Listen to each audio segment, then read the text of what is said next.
Hi, everyone. Mike White here. Welcome to this week's vlog post. Hope you guys had a great Christmas holiday, and we're looking forward to a very healthy and happy entering of the new year, 2024. Very exciting time for sure. Activity levels have been, pretty strong, at least with the people that I'm working with.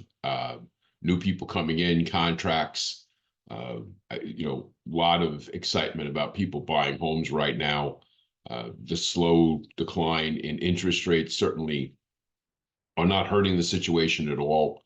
And I think for those people who have been out there working and making it happen, I congratulate you for working really hard.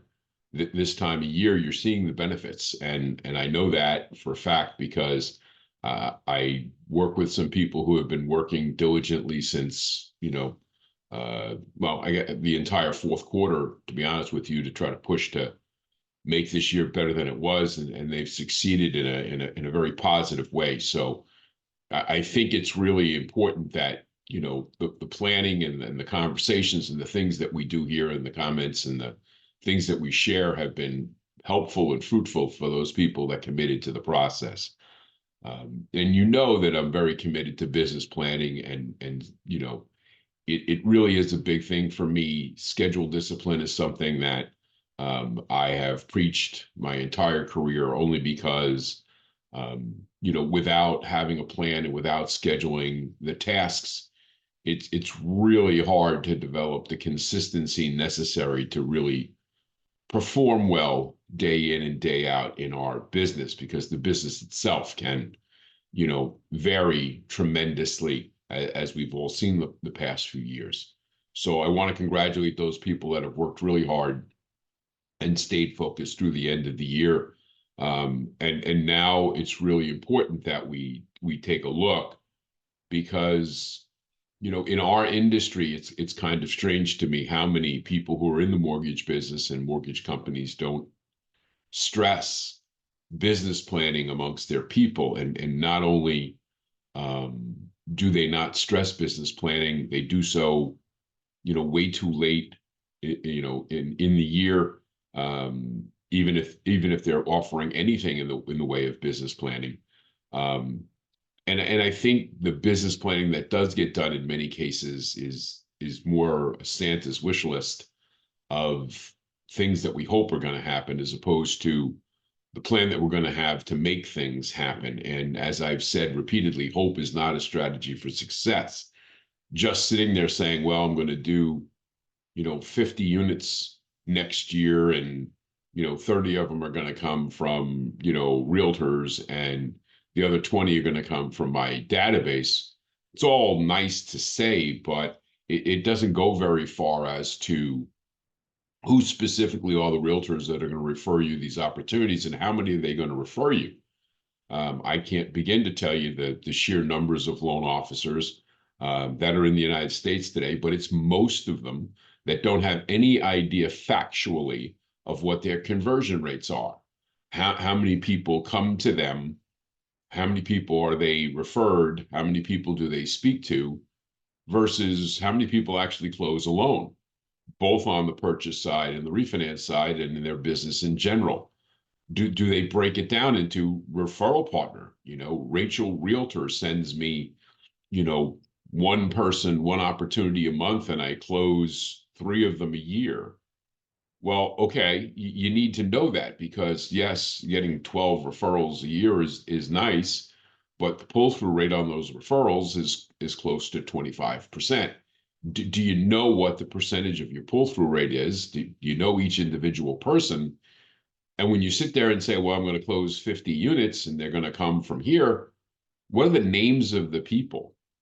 Do the names of the actual people who are going to refer you those opportunities and what's their pull-through rate? What has it been this past year? What's it going to be this year? What are you going to do differently to improve your conversion rates?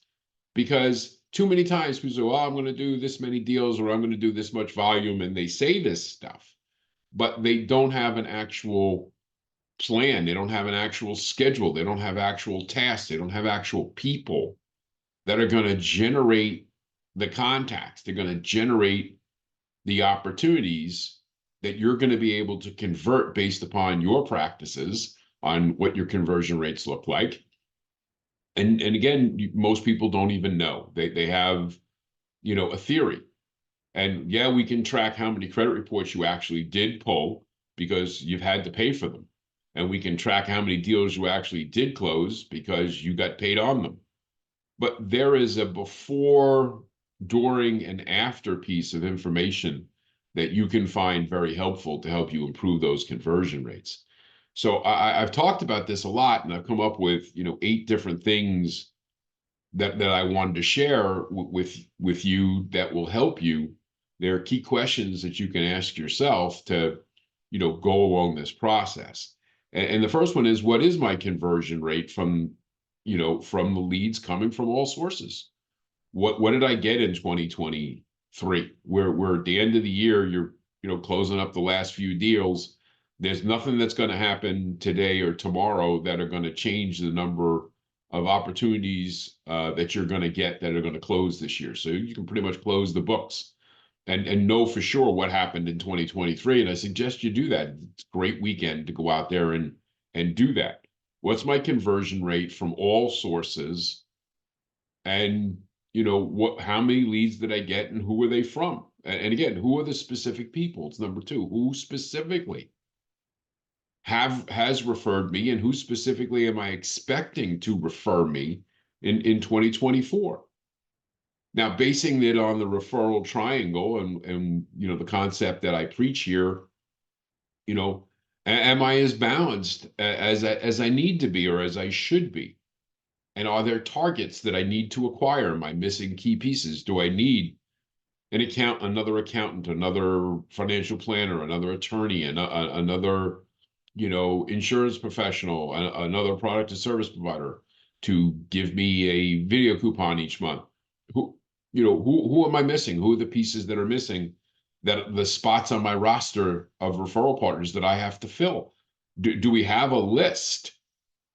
And the part of that is again, if we don't have a target, how are you going to hit anything?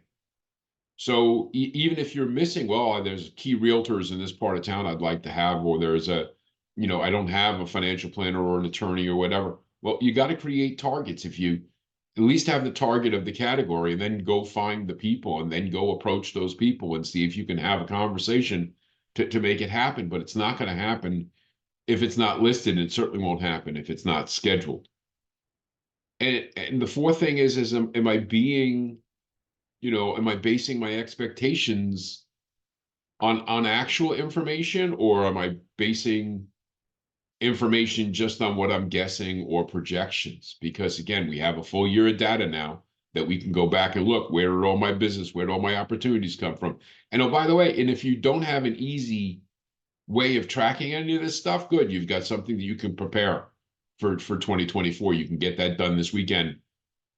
Every time somebody comes to me, how do they come to me? Am I noting who referred me? Am I noting how they came and what that process looked like and what the conversion rate is, not only in general, but specifically to each referral partner? I mean, how frequently am I going to refer these projections? Writing a business plan and then shove it in a closet or, in a desk drawer doesn't help you. Do I review my numbers on a weekly basis? Do I view them on a monthly basis? Do I view them on a year-to-date basis? Am I tracking ahead or behind projections in order to reach the targets? Mortgage people have got to treat their business like a real business, because real businesses do this. It doesn't mean they're accurate 100% of the time, but they've got at least a plan and a target, and they're tracking what's going on. Given my market or my purchase transactions, what can I expect for 2024?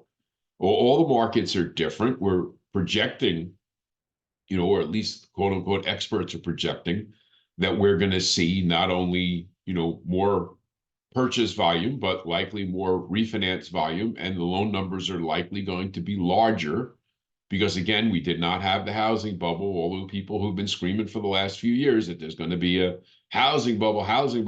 Yeah, no. Guess what? All the data is in, and housing prices, depending upon where you live, went up somewhere in the range of 5 to 7% this past year. And it's probably going to happen again next year.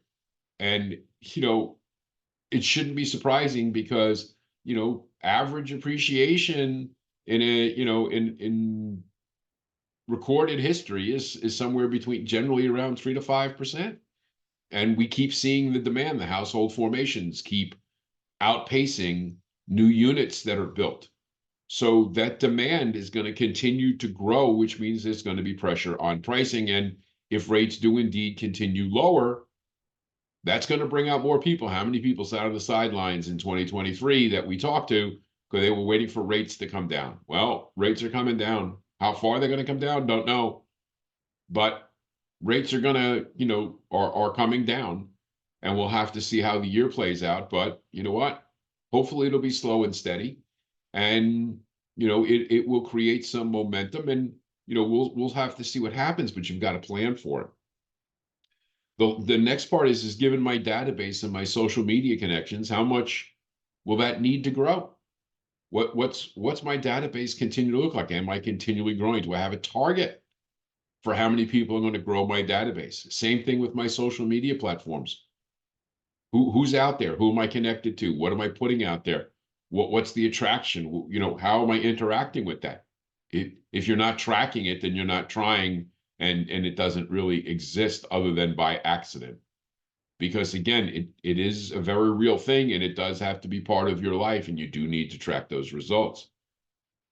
And again, if we see a steady decline in interest rates, what additional expectations am I going to have on my business?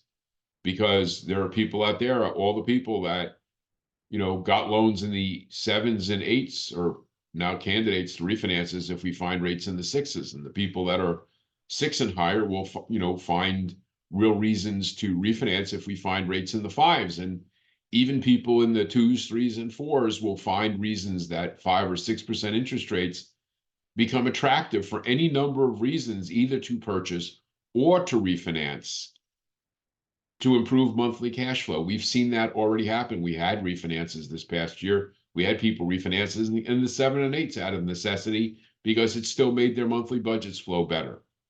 So again, you need to be paying attention to this thing. You need to know what's going to happen, or at least to have a plan as to what's going to happen. And it's great when you can put names and faces and targets in there so that you can at least know what you're supposed to be doing and when you're supposed to be doing it. The plan, the schedule, the task list, the activities, the names, the faces, all of this stuff should be out in front of you. And if you have any challenges putting that together, just reach out. Let's have a conversation. It's Mike at impcoaching.com. Have a safe, happy, healthy new year, and we'll talk to you again first week of 2024. Take care.